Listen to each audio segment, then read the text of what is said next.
The future is gloomy and pathetic. That's how the Ghana Union of Traders Association, GUTA, predicted their businesses to be like if immediate measures are not taken by government to reverse the rapid rise of the dollar against the cedi, as the multinationals have taken over the retail business. According to them, as a result of the current exchange rate situation in the country, businesses are seriously bleeding to death. GUTA says the depreciation of the cedi against other major trading currencies is getting out of hand, and the increase in the monetary policy rate is also leading to high lending rate in the country.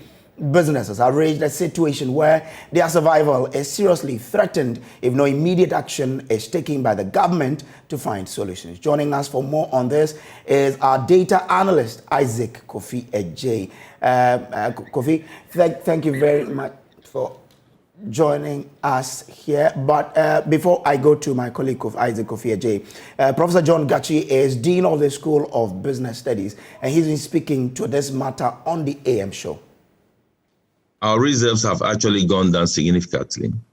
And that is one of the reasons why, with all the measures the Bank of Ghana is taking, the cedi is not responding to those measures. So it's like we are having it difficult to bring about a short-term measure to contain the currency.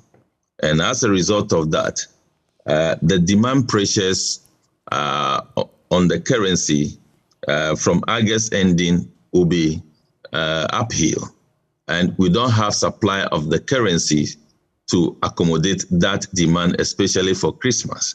So these are the realities about the currency. We have actually depleted our reserves significantly, and that we are not able to supply foreign currencies to meet the demand. Outlook is that we may continue to be experiencing depreciation. As to whether it will be erratic, I cannot tell. But we are sure going to continue with the level of depreciation going up, trying to level up with about 10 cedis, because that 9 cedis plus is Bank of Ghana's, I'll call it a benchmark rate. So that's Professor John Gachi speaking about the downgrade of Ghana's economy in relation to the cry by GUTA. Now, joining us for more on this is our data analyst, Isaac Kofi Ejay. Kofi, thanks for joining us. You have been poring over figures related to depreciation. What can you tell us? Right, Kojo, so we're looking at some of the major foreign currencies, so i.e. the dollar, the pound, and then also the euro. But we'll focus more on the dollar because there's high demand for it as a foreign currency. And so just like Professor Gachi said, the root cause of this whole problem has been the pressure currently on our reserve as a country. This is a country where somewhere January this year, we're having reserves somewhere close to $10 billion, and it could afford us more than 4 months of import cover. But currently, we are doing somewhere around, 7 billion, which probably will even go down when the Bank of Ghana updates their summary data. And this can only afford us some 3 months of import cover. So it's clear that there's pressure currently on the limited amount of foreign currency, i.e. the dollar, in the economy. And this has actually caused the dollar to depreciate by some 19.2%. And in terms of how it has depleted, importers, their working capital, you could say somewhere around 45% of depletion. So it means if you're an importer and then somewhere in January you are importing goods worth 100,000 Ghana cedis, currently you need somewhere around 146,000 Ghana cedis. It means there is an additional cost of 46,000 Ghana cedis. Kojo. Interesting statistics there. Let's now move on and speak to, we'll bring you more on this particular story because GUTA has been talking about how gloomy their business is if nothing is done about this particular matter. So let's now speak to Guta President Dr. Joseph Obeng, who has joined us on Zoom now. Thank you, sir, for joining us. Now, you say that if government does nothing about this situation, your businesses are on the brink of collapsing. You also talk about how foreigners have moved into the retail business. So it looks like it's a double-headed factors that are fighting against your progress. If there are some immediate steps to be taken, which one should be addressed first? Yeah, thank you very much. I think we are not in normal times. We appreciate that we are in difficulty situation for government and for Ghanaians alike. But that does not also mean that we do not think outside the box and find pragmatic solution to the problem that we are facing. Because when there's a problem, that's where the best come out of leadership. And we are expecting that we all think together with government, we support government, devoid of politics, and as a nation, we come out of this solution, this problem. Otherwise, we are going into a ditch. Because now the dollar is 9.1, we are yet to do our Christmas sales, and it means that shortly we are going to go for 10 Ghana cedis for $1. It means that one have to go and fund 1 million Ghana cedis to buy only $100,000. The picture is not very good for us. And like you said, we admit the fact that we are also part of it, the excessive importation and that we do. It's true. The demand outstrips that of the supply. Yes, but then there's a solution to this. The import that we do cumulatively by the indigents is around 15% only. The import that the people in Kumasi, people in Accra, people in Tamale, and all that, the importers that we do volume-wise, we do only 15% of the total volume of imports that we do, and the rest is by the multinationals. And so then government, if it has intention to curtail importation or suppress importation, then government have to use investment laws to make sure that it tightens up the rate, the speed at which we import. And so, yes, if you look at the fact that we have been getting balance of payment surplus for about 3 years, it means that export overshadows that of import for 3 years. But then when it comes to the use of the limited resources that the supply has brought, it means that the demand far outweighs that of the supply that we've gotten. And so we have to look at the areas that is draining the limited resources that we get. And that's what we are saying, that over dependency, the dominance of the foreigners in our retail sector, and also in the juiciest part of our economies. If you look at banking, if you look at the extractive industries, if you look at communication, these areas command the bulk of money that come to the nation, and all of this money goes out of the shores of Ghana, where we do not have retention, some retention by way of investment law, making it possible that we have invested in these juiciest areas and retaining even about 40%. If we do not have it, it means that in perpetuity we'll face this problem. Because I believe that government is going to find some injection into the economy, maybe about $750 million. And I bet to say that about 20 companies or huge companies can consume this amount that is coming.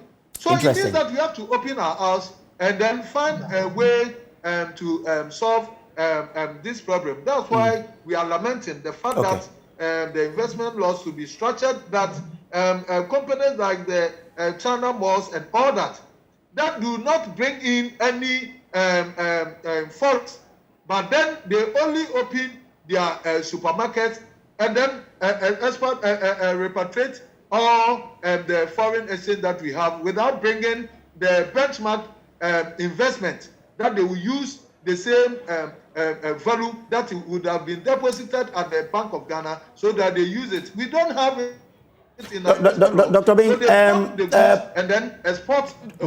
We've been speaking to an economist, Dr. John Gachi, here on Joy News, and he says the situation will worsen because the reserves have been depleted. What does that come to you as a business person? Yeah, because we have the vampires consuming it, and that's what I'm talking about. Because we brought the reserve to shut up the fall of the forest. And so when you bring up, and then we have the pythons and then the vultures on the economy who just swallow it. And so if you do not identify these areas, that's why that every effort that we do, we are not able to sustain the economy. That's the bane of the economy, and that we can use the investment laws to tighten these areas. And so that's why we even said in our press release that government should even talk to these multinationals, the big ones, and tell them that we are not in normal times. And so their transfers should be staggered.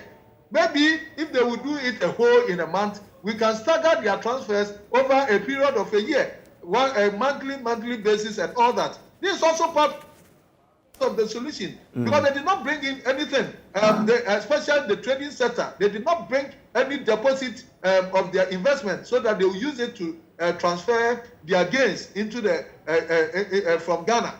And so we think that we have to sit down. We have also suggested to Ghana that we look at other avenues, parallel avenues of the currency that we use. That if we can use yuan as an alternative. Zimbabwe is using the yuan to import from that destination, that's Asia. And so we can also adopt a same, and that our import from Asia then predominantly will be dwelling on the yuan. And so we need to talk around this, all major stakeholders coming together to support government to brainstorm and then find solutions. But it should not be said that there's a problem in the world and that we are not solving our problem as a country. No. Okay. All right, Doctor. I'm grateful to you for your time. An innovative way to solve this problem. Dr. Joseph Obeng is president for the Ghana Union of Traders Association, GUTA. Now, JoyNews' investigations have uncovered how politically connected individuals and a smuggling cartel in the central and Volta regions hoard and resell premixed fuel to fishermen at exorbitant prices. Premixed fuel is supposed to be sold to fishermen a little over 7 cedis, but it is being dished out to them at 20 cedis a litre. 3 years ago, Vice President Dr. Mahamudu Bawumia promised to digitize the distribution of government-subsidized premix to rid the supply chain of middlemen who mostly hoard the product and sell at exorbitant prices to fishermen.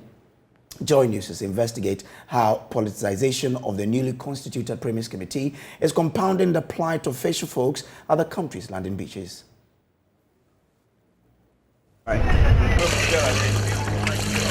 In 2019, JoyNews investigated the underhand dealings of a cartel hoarding and trading premixed fuel at exorbitant prices.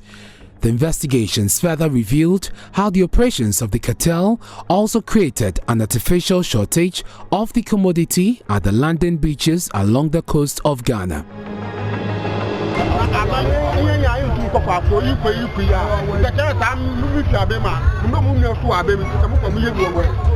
The management of the premix supply and distribution is not only an issue of livelihood, but a political one that caught President Akufo-Addo's attention to make a firm promise of reforms and the introduction of new moves aimed at resolving the problems.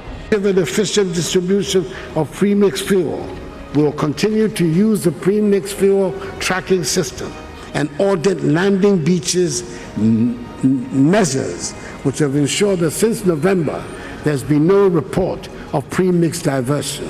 3 years ago, JoyNews investigations revealed that there were many middlemen aggressively buying, hoarding and selling premixed fuel.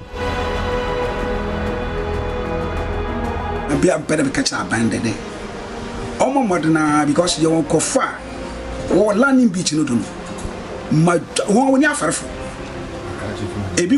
electricity.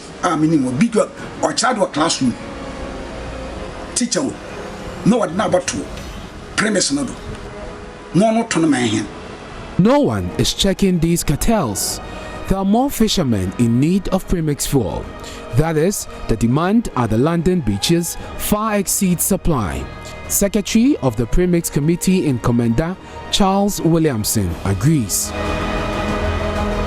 So whenever the tanker of fuel comes, people are starting struggling.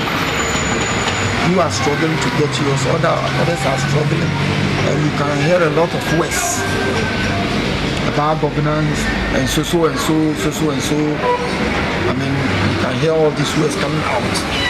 Why? Because the fuel is not coming enough for the fisheries. The canoes are more than the fuel that we receive.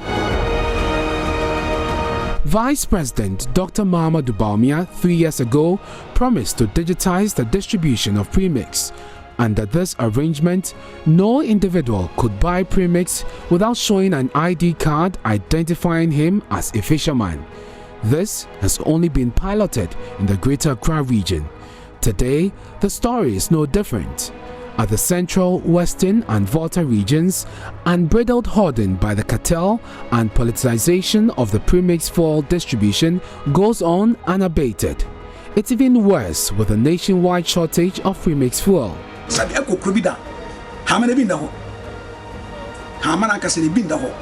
But petrol This is not the only burden weighing down the fisher folks.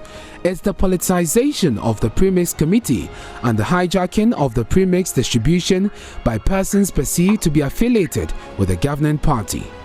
A former member of the Premix Committee at the Voja London Beach, Moses Inchuga, confirms this claim. It happened. I remember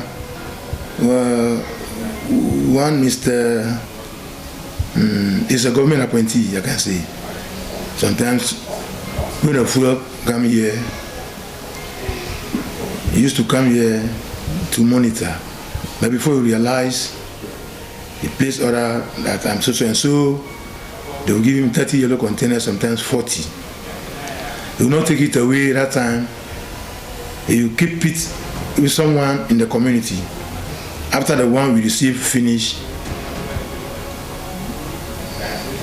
he will start selling his. The administrator of the National Premix Secretariat, Nana Asari, says laws frown on the politicization of the Premix Committee. He says the Secretariat will probe into the claims. There are laws governing these landing beaches. You can serve for 2 terms and renewable just 1 term only. These are basic laws that have been passed by Parliament. Nobody has the right to circumvent what is written in white and black. But contrary to this claim, Kweku Wisdom, a member of the current Premix Committee in Voja, says he was appointed to the committee based on his affiliation with the governing New Patriotic Party. He has been a lotto forecaster for the past 3 decades. I'm the time I'm holding, I've been fishing with my uncle. Oh, okay. But now you don't fish? No, I'm not going because of my health. Okay. I have to talk them the way they will manage and they will receiving the premise, because we are the old member for MPP, but how we are not getting anything from them. That's where this MNC put me there. Okay. Ghana's fishing industry is on the brink. Depleting fish stock as a result of illegal fishing is killing the sector. This has implications for food security and the livelihoods of thousands of fishermen. The situation with the management of the premix fuel worsens the problem. However, the promises made 3 years ago have not fully materialized. The middlemen have taken over the distribution of premix fuel. Only time will tell whether the digitization of distribution of premix fuel will solve this difficult problem.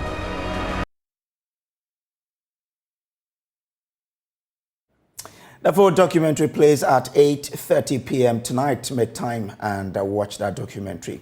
Now, this morning, University of Ghana authorities are in a crucial meeting to discuss renewed clashes between Commonwealth and Mensa Sabah halls. Several students sustained varying degrees of injury, with at least one car totally bent by the rampaging student. It took an emergency police response to quell the clash between alleged students of the two halls. We shall engage security analyst Dr. Adam Bona, who will share some insight. Doc, thank you so much for agreeing to speak to us. What has been uncovered as the reason for this latest clash? Well, yes, good morning. Well, my sources within the university tells me it has to do with some alleged molestation of some students from some opposing halls.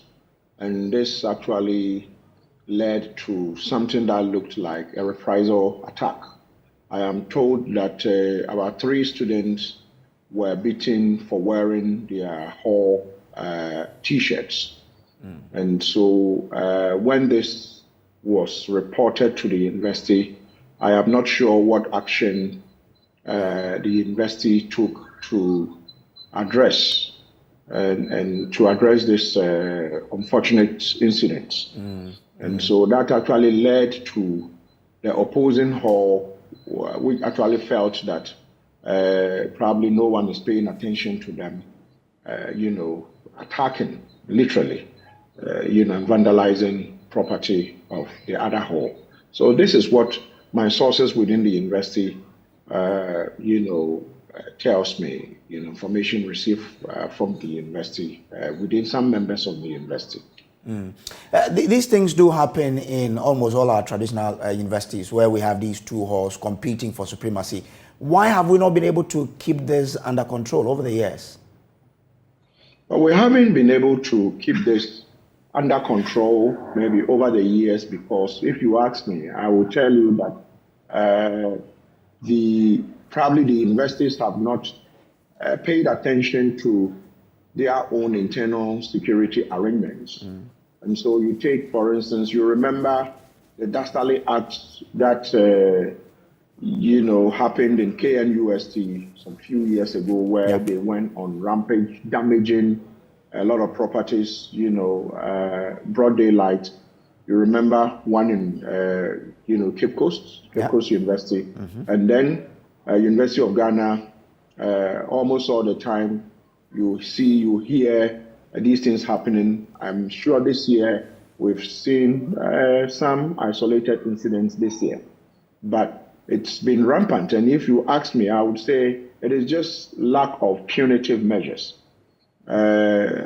Chairing one of a committee that investigated, clashes as a result of SRC elections, it came to light that it looks like punitive, measures aren't there. And so some students go out there literally damaging, university property and they never get punished.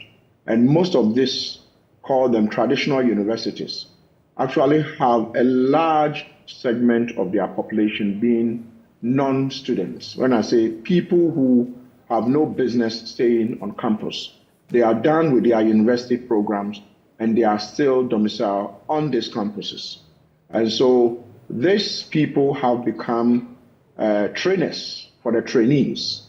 And so you will go to probably Sabah Hall, Kwiafo, you will go to Commonwealth Hall, go to all the halls, and you would have a good number of students who have completed and are still there. They are doing their national service, they are still there. Some of them actually are even done with their national service, and they are still there because they don't have any place to live or for some reasons they are there. And so they actually coach some of these students to undertake some of these dastardly acts we see in the traditional universities, including that of University of Ghana. And so there's something that the university will have to deal with. Students go on rampage, damage things, and nobody gets punished. And Intel, something something that some of us have recommended, I've urged the university to do, is to put in place probably a standby task force, security task force, that will continuously engage the universities or the university. If you take that of University of Ghana, engage them, give them periodic security briefing, let them know what is going on, infiltrate the camps of, the students, use their own kind to infiltrate them. Informant regime must be made something that will have to exist in the universities, especially the traditional universities, including the University of Ghana. Take advantage of students who need help, train them, let them become, persons who would help with gathering intelligence and sharing the intelligence with the university. Once that happens, these damages you see, this violence you see, it's never random. They plan them, they sit and sketch them.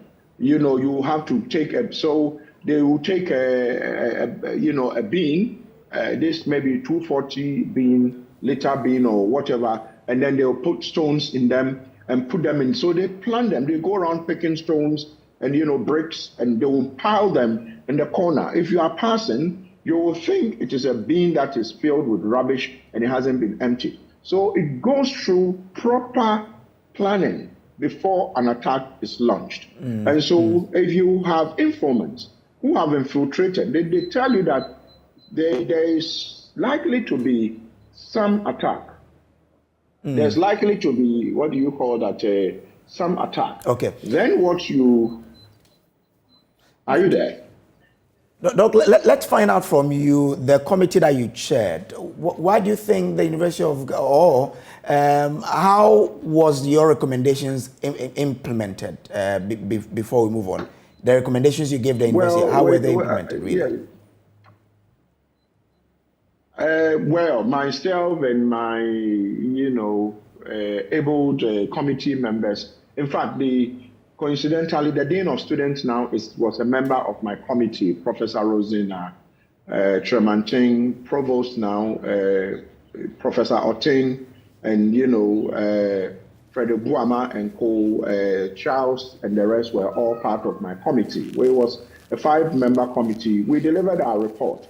And once the report is delivered, it is no longer in our hands. It is, we've handed it over to the university. I'm not sure whether the implementation process has started. I'm not privy to it.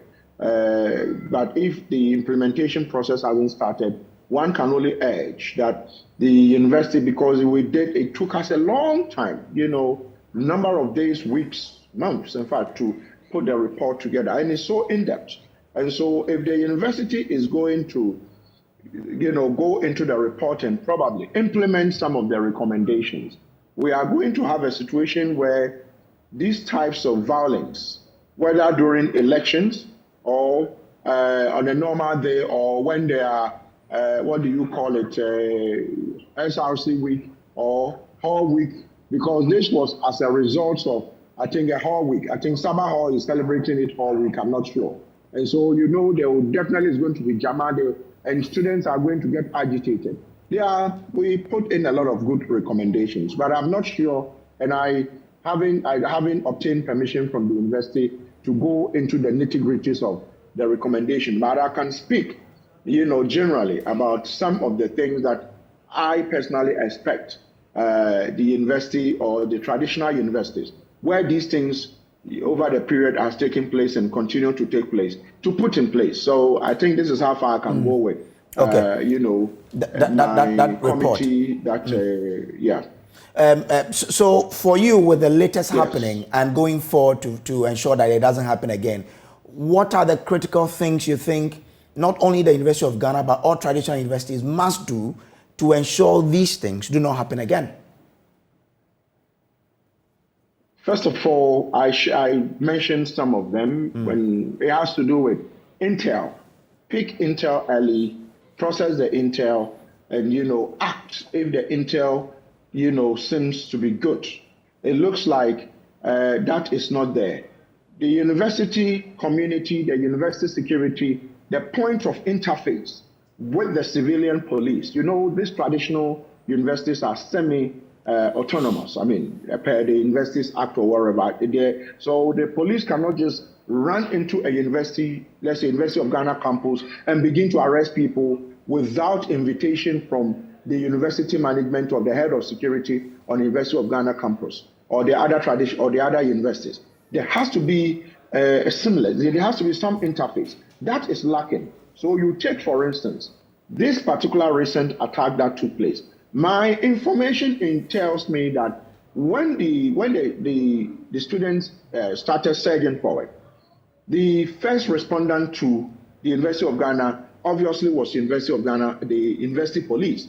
You know, the university police station was put together. If you go to all the 3 traditional universities, all of them have police stations. But over the period, especially University of Ghana, the police station has become smaller than the university community. Therefore, it's not able to serve the university community. And so they moved in there, and the students outnumbered them.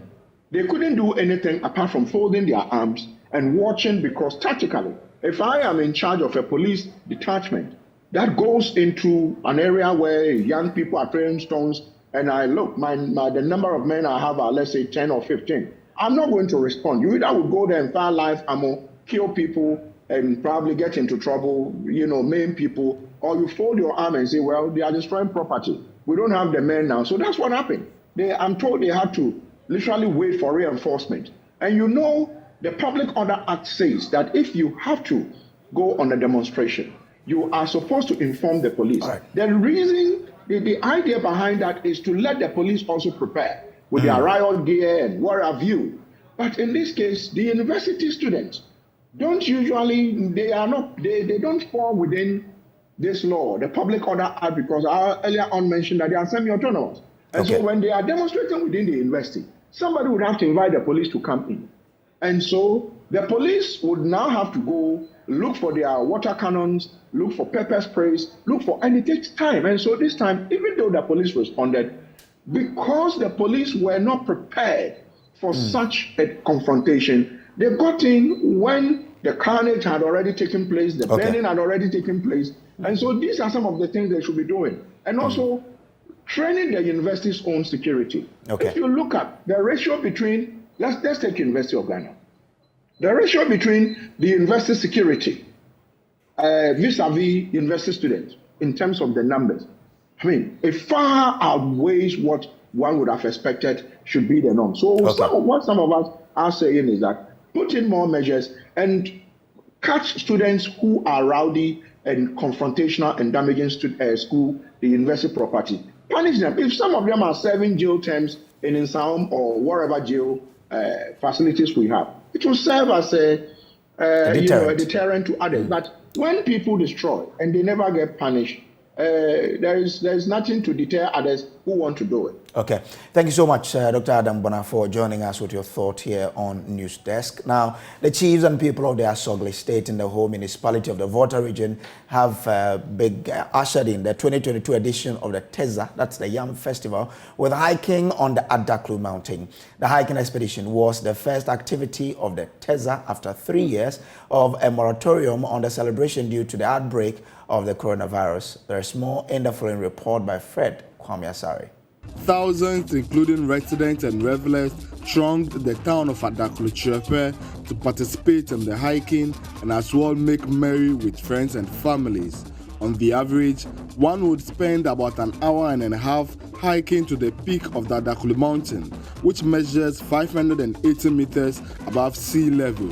The leader of the Adaklu Mountain tour guides, Sami, expressed excitement about the event, indicating that about 2,000 people attempted climbing the mountain. However, some could not get to the peak of the mountain. Only people who had the stamina and endurance made it to the top and came back super excited for being able to conquer the Adaklu mountain. Yeah, I was not able to climb the mountain to the end. I've climbed to the half of the mountain, but it was hopefully stressed. So it is a little bit stressful but that I wanted to at least make it to the point over there, so at least I've tried getting there. Several ensembles performed bobobo, panlogo and other traditional dances to the admiration of participants, some of whom couldn't help but join in the dance.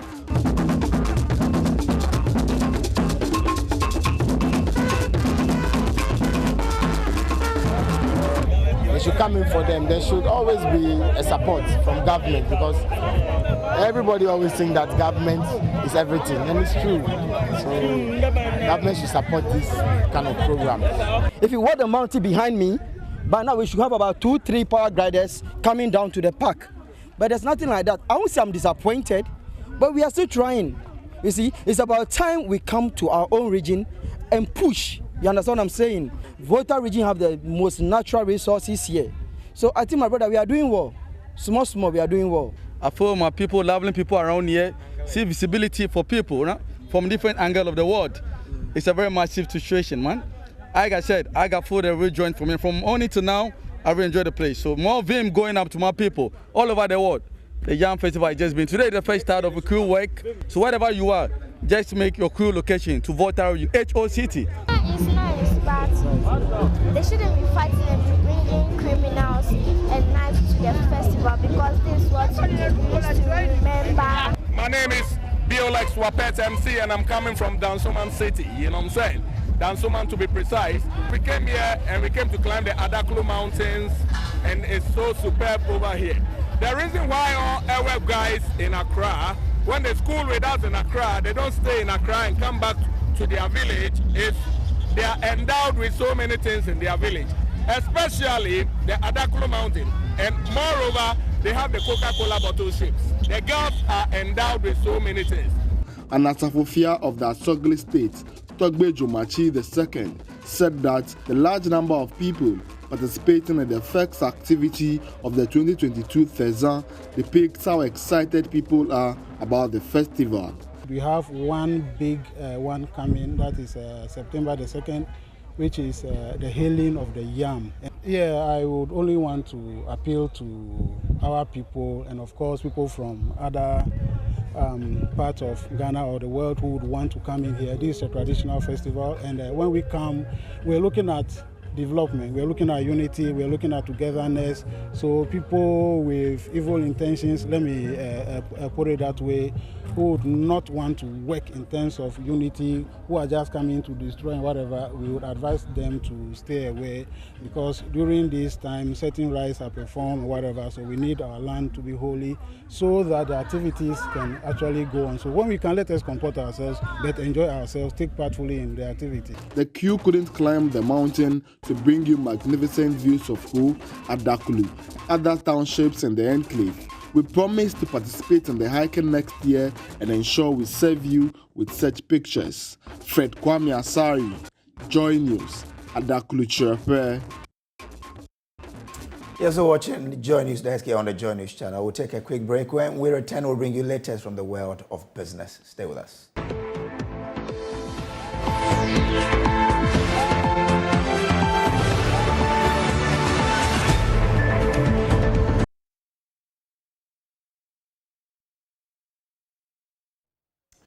Hello, welcome to business. My name is Darryl Kwao. Africa's biggest bank, Standard Bank, has slashed Ghana's growth rate forecast for this year to 3.1% from the initial 6.2%.